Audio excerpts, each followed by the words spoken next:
Good morning, everyone. My name is McMichael. I'd like to chat today about requirements and opportunities for sensors used in autonomous vehicles.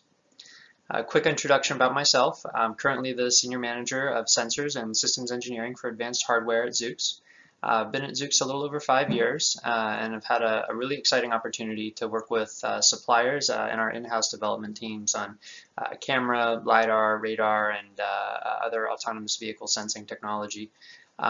Very happy to have the opportunity to present today. I want to thank all of you for having me, and if you'd like to follow up after the talk about anything at all, please feel free to drop me an email at rtm@zoox.com.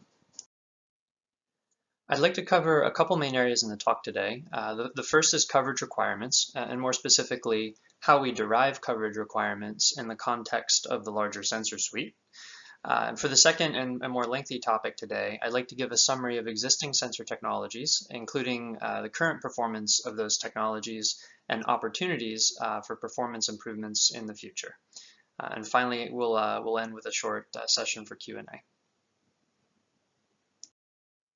When we think about level 4, level 5 autonomous driving, the sensor requirements start with the ODD, the operational design domain. We ask questions like, where do we want to drive? Under what environmental conditions do we want to drive? This leads to a set of driving scenarios that describe situations the vehicle will encounter. And from there, we can start to ask the exciting question, what is it that we really need to sense in our environment? And what does it mean to sense something anyway? To determine what we need to sense in our environment, let's walk through a few simple examples of scenario decomposition.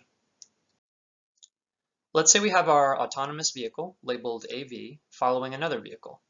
We'd have constraints on the scenario, of course, that would define relative velocities, positions, behaviors associated with the scenario, and lots of other attributes. But at the end of the day, it's pretty clear that in this scenario, we'd need to somehow sense the vehicle in front of us. So we might add a coverage region in front of the vehicle and create a new system level requirement that mandates sensor coverage over this region. In this case, I've drawn a pinkish cone that looks suspiciously like a forward-facing camera. In fact, as engineers, it's almost impossible not to start thinking about implementation right away, but this stage is really intended to be sensor agnostic, merely identifying the regions over which we need to sense certain objects. As we continue to decompose the ODD, we can start to imagine other scenarios that would add to the sensor coverage requirements. For example, pedestrians or other objects close to the vehicle. We clearly need to expand our coverage to include these objects, so let's go ahead and add another region. With these coverage requirements drawn, we can go ahead and take the bait and start to think one step further about implementation. One thing you might be thinking right away is that the types of sensors used to solve the short-range problem in the grayish region might be a little different from the sensors used to see the vehicle in front of us in the pinkish region. In fact, we've seen a number of unique sensors emerge specifically for close-range applications, such as short-range radar, LIDAR designed for shorter-range applications, ultrasonics, and fisheye cameras. The final note that I want to make about sensor coverage is that redundancy and independence are both important factors for safety. So with that in mind, I'll add a final broad coverage region, as shown here in blue, with a note that we'll probably want to see these objects, the pedestrian, the vehicle, etc., with more than one sensor. We can do that either by using another sensor of the same modality, such as 2 cameras, or 2 sensors of different modalities, such as a camera plus a radar, or a camera plus a LiDAR. And it's worth noting that these 2 different approaches, using the same modality or using different modalities, are actually pretty different and have different implications for the safety argument of the vehicle. Now that we've given a quick introduction to the decomposition of sensor coverage requirements, let's talk about what it actually means to sense something. Over each of the regions shown in the previous slides, the sensors are ultimately being asked to produce a data product. We need to sample over the objects in those regions, and at each sample provide critical information that'll inform driving decisions to safely execute driving behaviors. Some of the data we're typically asked to provide includes depth, velocity, intensity information, like brightness, and RGB color, for example, to distinguish red traffic lights from green ones. Aside from the external data provided about objects in the scene, we also have sensors on the AV that give us internal information about our own relative motion, like the data provided by IMUs and wheel odometry, and absolute time information, like the data provided from GPS. This data can be used in conjunction with other sensors and with detailed 3D maps, for example, to enable precise localization of the AV and its environment. And just as redundancy and independence were important for externally facing sensors like camera, radar, and LIDAR, it's also super important for internal sensors like the IMU. Most of the rest of the talk will focus on the externally facing sensors that I mentioned, but before moving on, I'd like to make a quick note about GPS. When working properly, GPS is a great source for absolute time. But I also receive a lot of questions about the use of GPS as a primary input for localization of AVs. And while GPS can serve as a starting point for positional data, it can also be denied and spoofed. And you can imagine examples like when the AV drives into a tunnel, where GPS signals might be lost entirely. In addition, GPS only reliably provides meter-level sort of precision, and level 4, level 5 AVs, especially those that are targeting complex, dense urban environments, should really aim to achieve much finer localization. So while GPS has some advantages, particularly as a source for absolute time, it also has some weaknesses when it comes to localization. As I mentioned earlier, the rest of the talk will focus on the external sensors, and we'll go into each modality to discuss current performance attributes and future opportunities to continue improving sensor performance. To start, I'd like to highlight the complementary nature of the different sensors. There are different opinions on this in the industry, but my view is that there's no single chosen sensor to solve level 4, level 5 autonomy, at least not today. Each sensor has its own unique strengths and weaknesses, and each provides a data product that can be used to make the job of the AI a little easier. And let's be honest, that's kind of the point, right? If AI was nearly perfect, maybe we could just use cameras, for example. But we know that AI is many years, perhaps decades away, from achieving human-level performance using inputs from cameras alone. So we make the AI task easier by adding extra information. And it's worth noting that even if AI was nearly perfect and could achieve human-level performance with cameras alone, the goal for level 4, level 5 autonomy isn't just human-level performance, but superhuman performance. To achieve this, we add data products such as active depth and velocity sensing to provide data that humans cannot. We give ourselves an edge to identify relevant objects that may be invisible to humans but ultimately affect safety. This chart summarizes the complementary nature of different sensors. To give some examples, cameras can face challenges when driving directly into the sun, while radar is virtually unaffected. Radar tends to be pretty robust against adverse weather in general. Radar, however, tends to produce a noisy data product in cluttered environments, while LIDAR has excellent angular resolution, as well as depth precision and accuracy. This is critical for AI tasks, such as localization, and is part of the reason LIDAR is so important. On the flip side, LIDAR is kind of expensive right now, and the quality can degrade in certain environmental conditions, like when it's foggy, but you guessed it, radar and infrared cameras might perform just fine. And this also goes back to my point about redundancy and independence. While both are important, the independent data products afforded by multiple sensor modalities offer unique protection against coupled failure modes.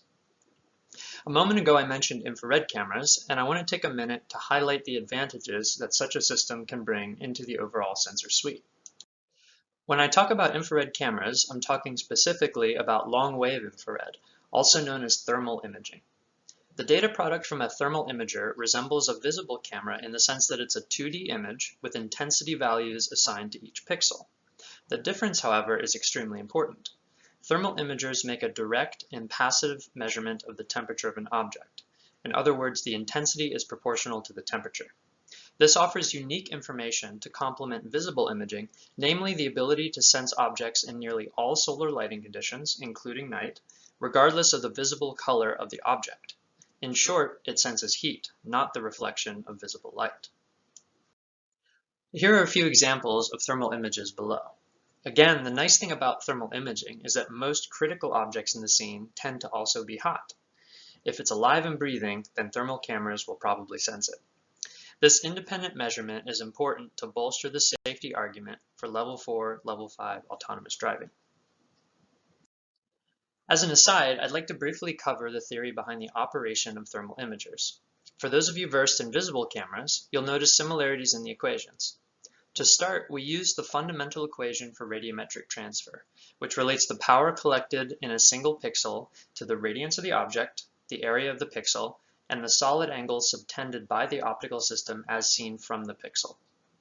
The solid angle is computed here using the F number for the thermal lens, and in most thermal cameras, you'll find that the F numbers are quite fast, typically around F1.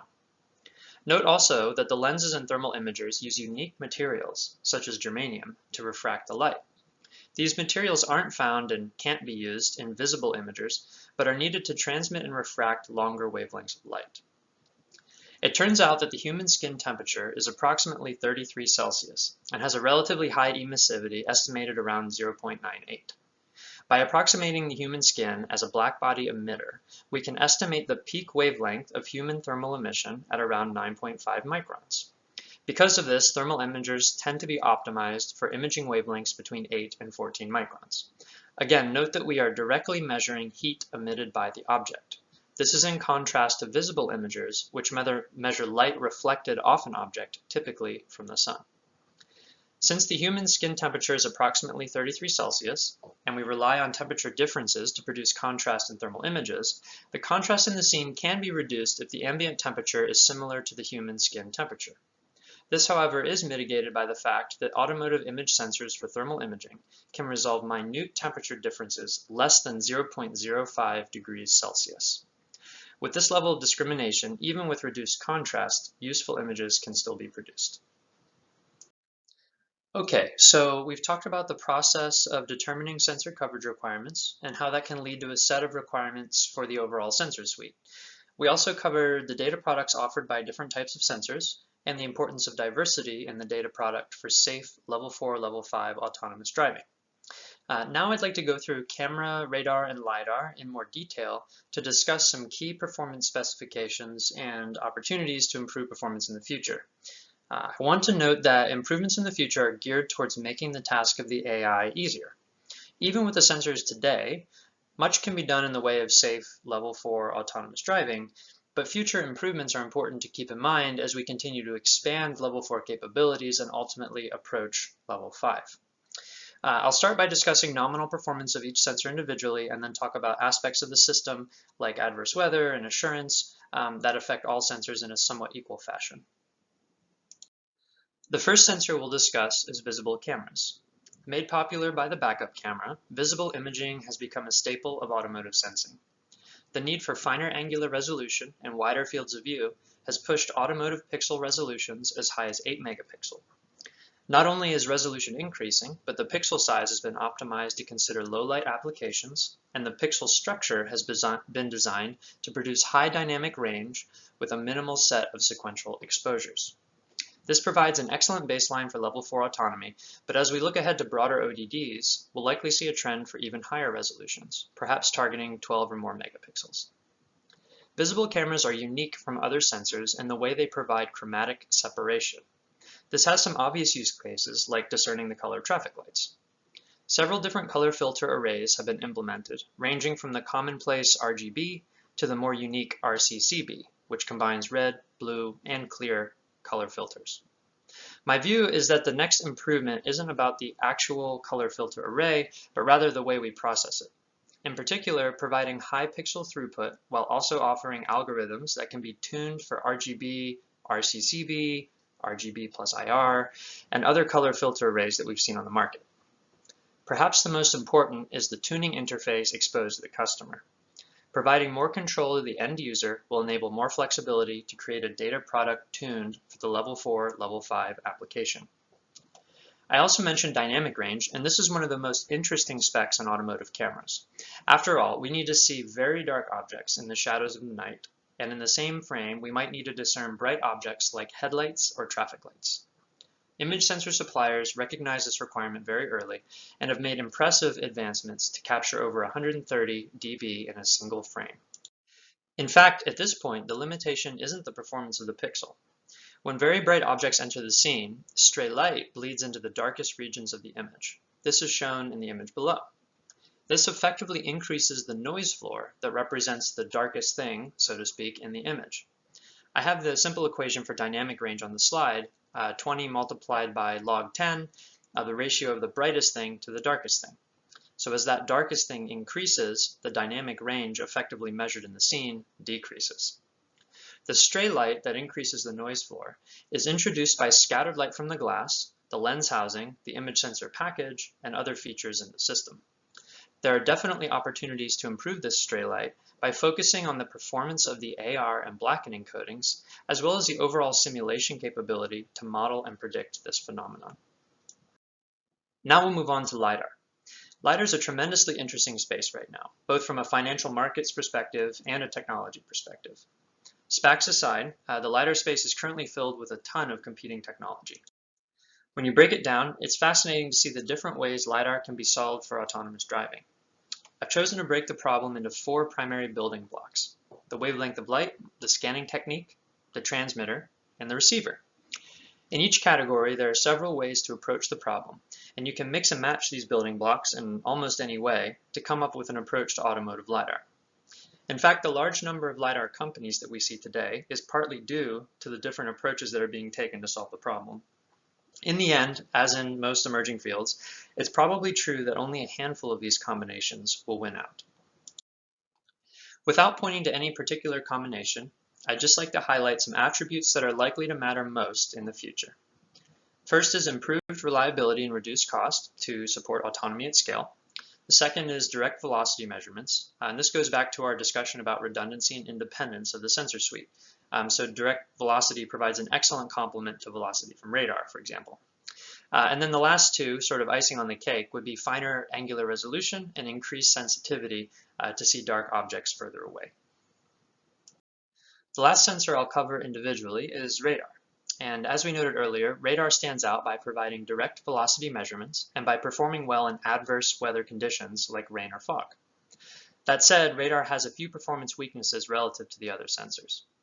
The angular resolution of a radar system is fundamentally limited by diffraction, and resolution improves linearly with aperture diameter while being inversely proportional to wavelength. Radar uses millimeter scale wavelengths, very long wavelengths, and with the aperture sizes typically found in automotive applications, it's difficult to achieve angular resolutions less than 1.5 degrees. Looking ahead, there are opportunities to continue improving the resolution and to increase capability by adding resolution along the vertical axis.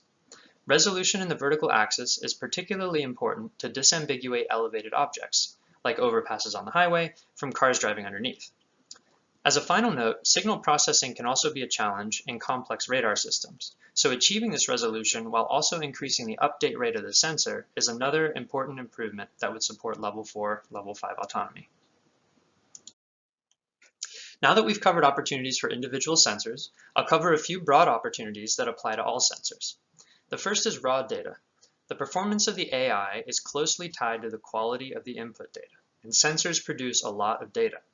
Here's a quick calculation to show the amount of data generated by a suite of 10 HD cameras operating for 16 hours, over 100 terabytes. There's a trend for suppliers to provide derivative data products that don't always represent the raw data. These derivative products might include range, angle, intensity information, filtered points, track level outputs, or even bounding boxes. For companies invested in creating their own AI as part of the AV stack, it's very valuable to have an option at least for raw data, or to collaborate with suppliers directly on the signal processing to produce an optimized data product for autonomous driving. Another opportunity exists in handling adverse weather. Aside from radar, most optical sensors are affected in some way by rain, debris, and other adverse weather conditions. On human-driven vehicles, we solve rain with wipers, but on autonomous vehicles, there's an opportunity for highly integrated, innovative solutions. There's been some exciting work already involving water jets, air jets, and even ultrasonics to power sensor cleaning. Next is safety. Safety is foundational to autonomous driving. To create a safe system, it's important to properly manage failures of the functions provided by sensor hardware. There are 2 standards we can consider to manage these faults. The first is SOTIF, or Safety of the Intended Functionality, which considers the performance of a sensor in all intended driving conditions. The second is ISO 26262, which considers hardware faults like an electrical failure of the device itself. In both cases, whether the fault is related to the environment, such as rain, or whether the fault is related to the fit rate of a component, it's important to develop monitors to detect when the fault occurs. Baking this functionality into the sensors themselves so that they're able to report faults when they occur is an opportunity to improve safety and simplify integration directly with AVs. The final note I'd like to make today is on size, weight, and power. Vehicle integration is key to the look, feel, and overall performance of the robot. In many cases, sensors are positioned in remote locations on the vehicle, such as on top of the roof or in pods on the corners, as shown in the Zoox vehicle below. At these exposed locations, a reduction in form factor and heat dissipation, while still maintaining performance, can simplify the design and enable a cleaner aesthetic. Although the sensors are at a remote location on the vehicle, one major advantage of the pod design is that it enables flexibility to iterate on new sensor concepts. By incorporating your new technology quickly and safely, we can move even quicker towards enabling Level 4, Level 5 autonomous driving. And that concludes the talk today. Again, my name is McMichael. Thanks again so much for having me today. And if you have any questions at all, feel free to drop me a note at rtm@zoox.com.